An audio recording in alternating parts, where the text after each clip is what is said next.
this faith journey has produced is peace and joy. And so, God, we enter your gates today with thanksgiving. We are thanking you that we are growing up in faith. We are thanking you that we are becoming and beholding and becoming change for the time we have spent in your presence.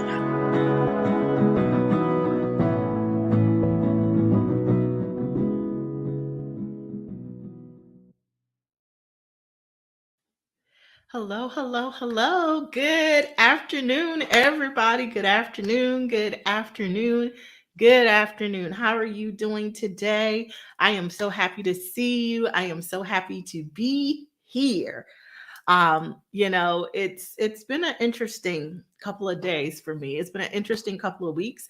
But before we jump right into that, let's do, our housekeeping stuff. So hello, my name is Lenore Reynolds Jones, and I have the awesome privilege, and it is indeed a privilege to be the proprietress of a wonderful kingdom enterprise called Legacy Builders, where we equipped individuals and couples with necessary tools and skills to not only leave a lasting legacy, but have a successful and satisfying relationship. And I'm like, I know you're like, sis, what? You said a lot. I know. And so just think legacy, skills, tools, we help, right? And so how do we help? Well, we have services, we have programs, we have classes, we have books, we have tools, literally tools that will help you figure out like who I am. Who am I? What is the unique legacy or purpose that I or my family was created for? And how do we get from where we are to where we're attempting to go? Think those are the questions that we strive to help you answer. Now, the first answer that I will give you just off the cuff is that we believe two important things about legacy. One, we believe that legacy happens in partnership with God. And so that is why I am here today to create spaces where you can meet and encounter and have conversation with thought-provoking conversation, stimulating conversation that produces different thoughts patterns, that produce different choices, that produce different actions that will lead to legacy focused behavior, right? So that's the first thing we believe about legacy. The second thing we believe about legacy is that it is a holistic pursuit. If you were to Google legacy or look it up in the dictionary, they limit legacy to, a financial pursuit where, you want to leave, a legacy. So people want to leave an inheritance for their children. And the truth is that is not that is a portion of legacy. It is not the entirety of legacy. Legacy is more than money, right? Legacy is about this ability to we have this phrase that we said, legacy builders, to leave transcendent wealth. And you'll have to, at me, send me an inbox to get some more information about transcendent wealth, because it's not just like here, but there's more to it. And so that's why we are here. That is what I aim to do, to give you nuggets, to give you clues, to give you pointers, to give you tips so that you can be transcendently wealthy. Right. And so now that I've told you a little bit about myself, why I'm here, why this show, why this program, because it's not a show. Show implies that I am here to entertain, and that is not true. I am here to educate and to elevate. So it's definitely not a show. It's a program. And so your participation, though, is required. And so the first couple of ways you can participate is by, and you know what I'm gonna say, subscribe, like, share, right? That is an amazing way to participate. You can subscribe to the YouTube channel. You can like and share this broadcast wherever you are watching from.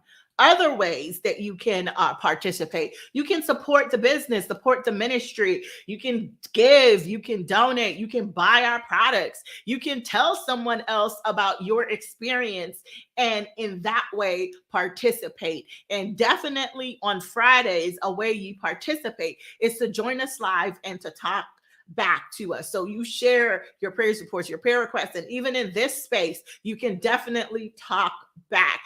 let those fingers scroll across the keyboard and talk back. And that is an awesome way that you can participate with us in the program.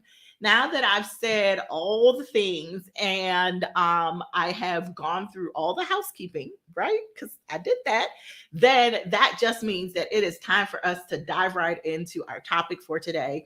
And our topic for today is, did you hear that? Did y'all hear my drum roll? I hope you did. But the topic for today is legacy. Well, no, the topic every week is legacy, really. But the topic for today is choices. And you're like, sis, how much more can we talk about it? Well, I'm glad you asked, because I have been so let's just back up right to the beginning of today's episode and today's program. And I said that it had been an interesting couple of weeks and an interesting couple of days. And it's interesting because I am in that weird, and I'm not, am I gonna own weird? That different, yeah, I'll own different. That different and special and unique population of people who they don't do certain things. And you're like, well, what do you mean? There's a bunch of people that doesn't do certain things. Let me expound. I don't see pictures in my head. So, for example, I read romance novels, and I've said that many times. But if I'm reading and they say the lady, she had mahogany colored skin and her hair was a loose curl, and she's about 5'3", I like, legit, there are people who, based on what I've said, they've found probably a picture of someone that looks something like me. That's what the picture has formed in their head. I said all of that, and I have no picture. The only thing that I've retained is the person is about my height. And that still draws no point of reference for me. So words do not create pictures in my head. That's number one. Number two, I am best when my head is quiet. So I live in this space where personally, I live a fasted lifestyle, because I have realized that when I am in prayer and fasting regularly, and by regularly, I mean at least once a week, when I live this way, I am able to maintain a quiet head. And when I say a quiet head, I mean that I am fully present and fully engaged. Like in this moment, there are no stray thoughts running through my head to distract me. I am fully engaged, that the words that are coming out of my mouth and the words that will come across my screen. And that is it. There are no rights or lefts for me. It is straight ahead. And so I didn't know that, to the point where, and I also, third thing I don't do is hear other people's voices in my head. So like my friends tell me, like when they're in a group chat and like they'll see the box with somebody and so your friend, let's call her my friend Tamika, which I don't have one, but it sounds like a great name. Maybe I'll get a friend Tamika one day. But if we're in a group chat with Tamika, Bobby, and Chris, let's look. I picked three names: Tamika, Bobby, and Chris. And I are in a chat. There are people I know who, when they see the bubble and they know it's from Tamika, it's as if Tamika is reading the words on their phone to them. No. I see the words on my page, on my screen, and that's it. I don't. So, yes, I am very, very different. Why did I go into all of that for you? Because you would think that because this is the way I function well, you would think then that choices, decisions, and those types of things are easy for me. Nope. And it is in those moments where I have to decide about a thing that it becomes difficult. And then there is like, what happens is it feels like it splinters into 50. There's just an explosion of thoughts, divergent thoughts all over the place at the moment of a choice. So I then begin like Rolodexes. So, okay, if I do this, that means this will happen, and that could possibly lead to this, and this could possibly lead to this, and da da da da. And next thing you know, I am nowhere. And all that singular focus, quiet, it has disappeared because I am being tugged in 57 different directions. And maybe it's not what I seem. And maybe I read too much into this. And maybe I didn't read enough into this. And if I did read enough into it, then what is the possibility of this? And like, are y'all tracking with me? And so, and again, this is from a person who attempts most of the time to maintain the quiet. And so I know that the vast majority of people talk about that they generally don't have quiet. They literally just you have voices and noises and things going on in your head. And so then you're struggling with your choices. Or maybe you aren't actually processing your choices because of the amount of head noise that you have. Right? And as I was thinking through it this morning, it was as if I had a second or third aha moment over something that I know I've read before, over something that I understand God has changed my meaning of, excuse me, and even something I know we've talked about before, because a couple of months ago, we talked about this idea of agreement and how the kingdom operates on agreement and what agreement means, and how at the end of the day, if you had tracked with me over those, I think it was like two programs that we talked about agreement. We talked about like the only way people know what you agree with is by your obedience. Right. And we talked about that. And so then it became where does your obedience begin? And it's a question. Feel free to, answer me in the comments. Where does your obedience begin? Where does okay, I believe this, right? And I agree with this. So the way I know you agree with this is I'm going to do this, and this. Let's see.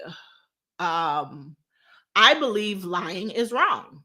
And the only way you know I believe that is that if I am put in a situation and I have the opportunity to tell the truth, that I do it, even if it's going to cost me something. Right? And that is my obedience, my choice to agree with what I say I believe. And as are you tracking with me? Because your obedience then becomes an outpouring of your belief and agreement, and the choices then should be foregone conclusions. So what we're talking today about is what happens when you've already believed something, you've already agreed with it, and what should be a foregone conclusion is actually a difficulty. Choices. So let's just unpack this a little more. Like yes, thank you so much. Like, yeah, it's gonna take all of that. It's gonna take some prayer, and y'all heard me say probably some fasting too. But like that's where we are today with this idea of choices, because again, the construct we're building into, and I'm just recapping for those of you who are just joining us, but we are saying that there is agreement. And your agreement is the things that you are, your belief system, right? So you have this belief system that you have created over the time you've been alive, however long that time is. And you've created that belief system. And the only way that people know what your belief system is based on your actions or your obedience, because your obedience shows it is the product of your belief system. So if you believe that And this is the example in one of the books I'm reading. You believe that God is for you, right? Because the Bible says, if God is for you, who can be against you? So if you believe that, that is a part of your belief system, right? Your obedience, your actions then should be a pattern of standing by yourself, or standing even if against, adversarial situations, right? Because you believe that God is for you. And so you aren't swayed or dissuaded by the movements of others, because God is for you. And so let's bring that a little more, because then again, and then we're talking about choices. So then the choices you make are supposed to be from a position of, well, God is for me, so I can move forward. Right? And the truth is, though, what I have described is, I'm reading or rereading, and I say reading or rereading because it's a book I've read, but it's been a long time, so I don't quite remember. But what has happened is my experiences, my understanding has changed. And so I'm reading the book, but it's almost like a different person's reading it now. So the things that I pick up, the things that stand out to me are different this time around. That book for me is The Supernatural Power of the Transformed Mind. And we're reading it, and this today he's talking about, the gates of hell. Y'all, you hear me? The gates of hell. And based on that construct that I have so nicely laid out for you in the preceding, 10 or so minutes, that point in your head where you are making a choice, that moment when you choose which way to go, those moments are the very gates of hell. I know your eyes got big. You're like, wait a minute. Because again, it's those moments that will what? Determine your actions, that will determine your obedience, that will determine the things you do. Because those moments, those choices display your allegiance, your agreement, and your belief. And so if your obedience is a product of your choices, then it is in the choices where the battle wages or rages. And I have come to the realization now, because it is the work then of each of us to create a space where the choices become the foregone conclusion, and to choose in that moment to agree, believe, recite what God has promised us. Choices. And it's in that moment. So the example in the book I was reading was that you've received a bill, right? And he's like, you got a bill and you don't have the money to pay for it. In that moment, you are in battle. And you're going to say, but you again, and we're sticking with the same construct that God is for me and God is my provider, right? He's for me, so he's going to provide for me. We're sticking with that same construct. We aren't changing it. And we're taking this example of you got a bill, but you don't got the money for it. How then in that moment, and we're talking about now we're choosing, what to do.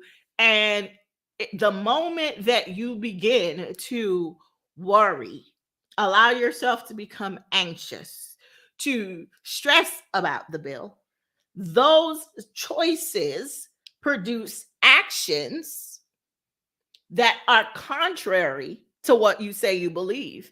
And because of that, what you want to see is not what will manifest. So when you get the bill and it's that, and you're like, and you see that you don't have the money to pay for it, and you choose to, man, this always happens to me. Or, oh my goodness, what am I going to do now? or God, I've been, and when you choose in that moment, that response, the gates of hell prevailed.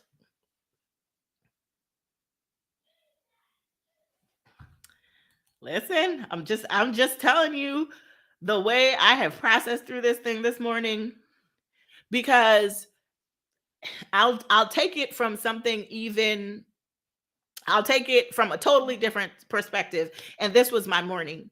For the longest while, I've been saying I need to make better choices about my health. Okay. My health, not anyone else's. So I drink my water. I watch what I eat. But the thing that I don't choose to do? Exercise. And I always have a good reason. Like today, the reason would be that it's raining outside and I prefer to walk outdoors. That's literal. I'm just telling you my story, and now, do I know that I need to exercise? Do I believe that it is important? Do I believe that to maintain an optimal health, exercise is required? I said that, but did I really believe that? Because for the last, pick however long you want to pick, and it's really been like a month. Well, yeah, about a month to 6 weeks since I exercised the last time. And that's because, again, I keep making these choices that are against what I say I believe. Because if I really believe that the key to my health is based on me getting up and moving and doing it, right? I would get up and do it.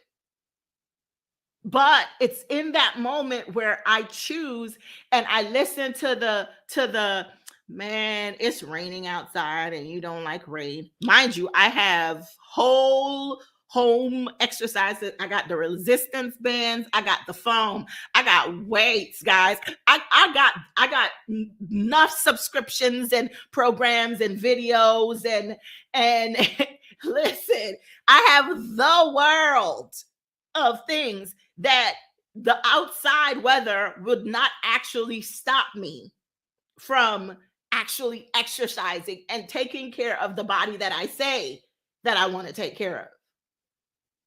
But my choice in the moment is to give in. And that is where I have come today for us to, like, literally, because this morning I woke up with a quiet head, right?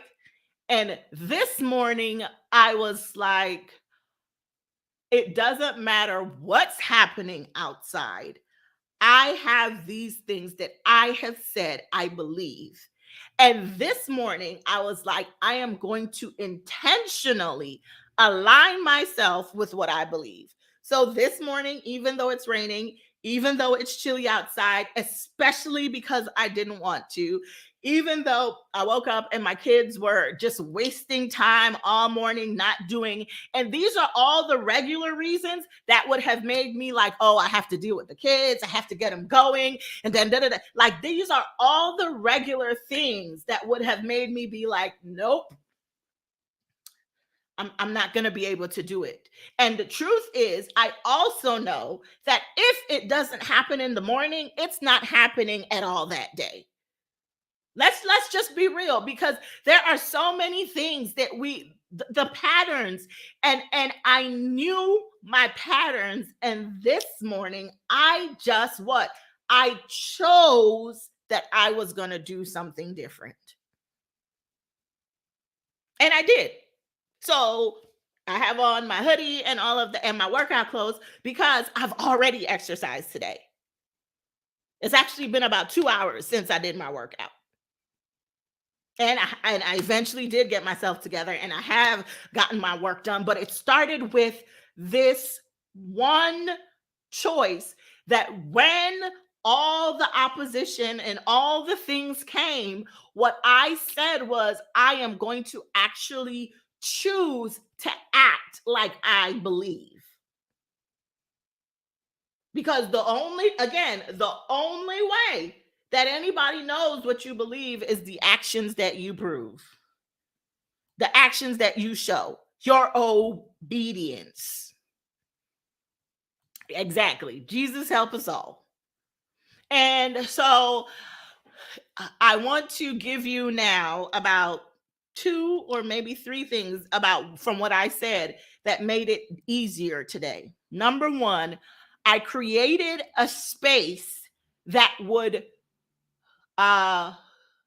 let's call it enhance the choice I wanted to make versus things. So versus the choice that I didn't want to make. So again, we started with, and all the way back in the beginning, I talked about how I function better when my head is quiet. And so over the weeks leading up to today, I've been intentional about pursuing God and increasing my fasting because my head hasn't been quiet for quite some time. Right? And so when I woke up on Sunday, though, I was in my magic zone. It was quiet. And then every day I have chosen to maintain that quiet in my head.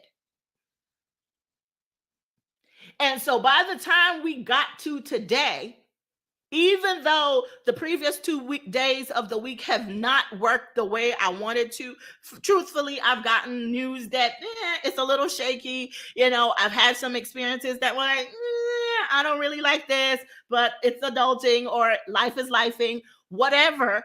Those things, though, they didn't, because I had worked towards creating the quiet that was necessary for optimal function, I could still hold on to the choices, the positive choices that I wanted to make. So for you, my question is, what are the things that you need to do to enhance your positive choice making ability?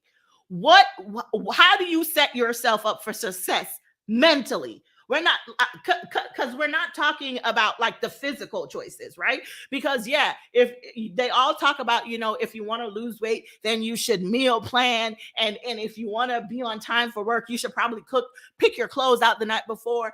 Those are great. But and you should do those things. But what do you do mentally to prepare you to actually complete those actions? Like, how do you motivate yourself? How do you motivate yourself? What headspace do you need to create that will put you over the 50% mark? So you're starting at 51% positive, and because you're already leaning and heavy on the positive side, the output of the remainder of the time will be positive. Versus you're starting with a 48% deficit. And we all know that last tip is the hardest one because you're already exhausted. You're already pulled in 57 different directions. How are you mentally setting up yourself so that the choices you make align with the end result you want to see? That's the first thing. So I did. And again, it wasn't I'm going to do this today. It was the work of several weeks to get myself to the other thing was, once I realized that, okay, this is how I function better, right? I then chose, right? Because again, it's all about the choices. But the first choice I made was to maintain the ones that I had. So once I realized I needed it, I chose to I was like, I can't allow myself to be pulled away from this place, from this quiet. And so even though the experiences that I had, I maintained that. So once you figure out that thing, step 2 is to maintain that thing. And then step 3 is to mentally and intentionally choose. So this morning, I had created the quiet in my head. Over the last 3 days, I have maintained the quiet in my head. And this morning, I was like, and I'm going to say this and then leave this with you here because this is the thing. I had a conversation with a friend of mine yesterday, and she asked me, what is the priority? That's what she asked me. In your everyday, what is the priority? And this morning, when I woke up, I intentionally chose myself as a priority. So I to keep my quiet, I need time with Jesus. So I got up and I had my worship time and I did that. And then I had my exercise because my body needed that. And now I am prepared for the rest of the day because I'm already successful because things that I hadn't done before have already been done. So my top priorities have already been met. Three things. Number one, figure out what makes or creates a mental space that sets you up to win. Number two, do everything you can to maintain that space. And number three, set daily priorities that you then make intentional choices that create a winning pattern in your day. And those winning days will become winning weeks, and winning weeks become winning months. And even when you have an off day, you haven't lost progress because you will continue where you left off. One of the things I've said to you before, and I'm going to say it here and then I'm going to get out of your way, is that what if success is actually muscle memory? And you're like, sis, what? What if success is muscle memory? And I'm going to give you the same analogy that I gave you the last time, and then I'm going to get out of your way today. And that is, we think of, and I'm just going to go back to the one play that immediately we think of Odell Beckham. And I remember it, I don't remember, it was probably the Super Bowl because that was what I watched. And you remember that one-handed, 1 foot in the end zone, very appropriate drag that he did that won the game, like that game-winning amazing catch. And everybody was like, oh my God.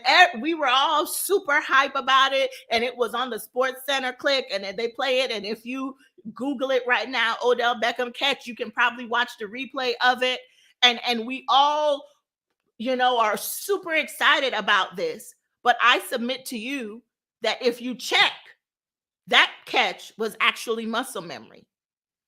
They say that every time he practices, there are several times where he practices that exact position, that exact catch.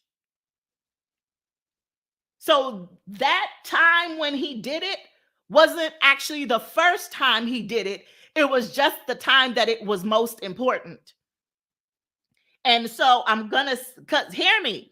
So the choices you are making in your everyday and those spaces, they matter because you won't know. He didn't know going into that game that the 57,000 times he had done that game, that was the most important time to have practiced that move.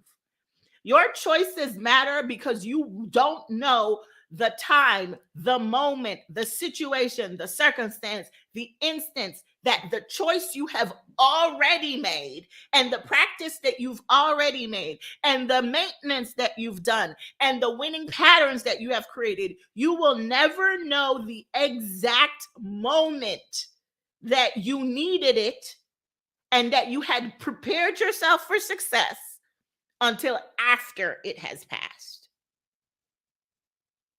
Because to be clear, if he had dropped the ball that day, we would not be having the conversation.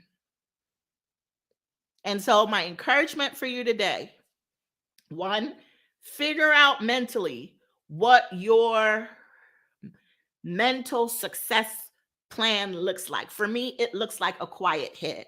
For you, figure out what that looks like. Number two, choose to maintain it. And number three, set priorities in line with how you want to maintain this, in line with the things that you say you believe in line with the things that matter to you. And based on those priorities, intentionally choose and practice Practice choosing well. I hope you have a wonderful day. I thank each of you so much for joining me today.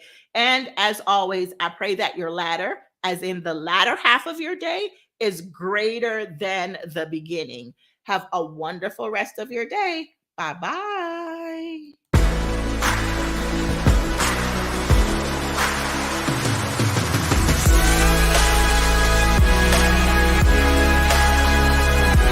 What our trust and this faith journey has produced is peace and joy. And so, God, we enter your gates today with thanksgiving. We are thanking you that we are growing up in faith. We are thanking you that we are becoming and beholding and becoming change for the time we have spent in your presence.